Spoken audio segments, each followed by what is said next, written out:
Hello.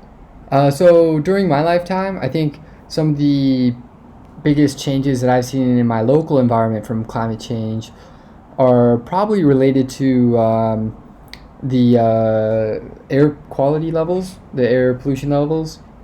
So I know that's more of like a cause of climate change because it's related to all those like carbon emissions, but or carbon dioxide emissions. But the air quality where I'm at right now is pretty abysmal. I'm currently living in Hong Kong, and like recently I've also been to Beijing as well, and the air quality there is even worse. But um, like the air gets so bad here that it has a measurable effect on blood pressure levels, on the chances of getting lung cancer, some other lung issues. Like even for me, like I've only been here about a year and a half now, and I'm getting to that point where I'm starting to have a lot of mucus and stuff in my throat that I just cough up, and it's really disgusting. But that's something I really didn't consider when I was in the States because the air is so clean there. And like growing up in Arizona, I never would have thought like, oh wow, thank goodness I can breathe the air and not get sick. That's amazing. But I guess that's just one of those things that you take for granted until you see the places that don't have that.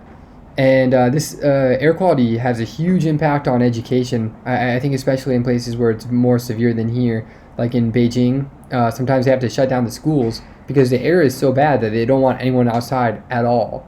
So they just shut down all the schools in the city when it's that bad. Like I can't even imagine. Like there's so much stuff you have to teach and so little time to do it. So how are you supposed to teach everything you need to when like you're losing days because the pollution's too bad? And another consideration too is if there are like local laws that say the air quality within a school or educational institution has to be at like a certain level. Like you can't have more than 25 AQI or whatever number could theoretically be put out there.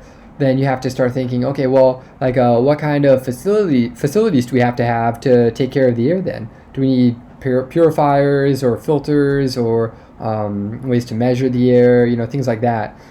I think that's probably the biggest change that I've seen. But some other things are where I'm at right now in Hong Kong. The city's kind of divided along the coast, and like the entire front of the island has this huge seawall.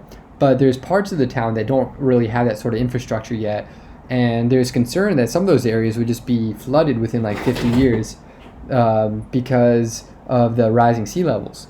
And so then they have to think like, okay, well, we're going to put up seawalls here. How's that going to affect the beaches? How's it going to affect the marine life?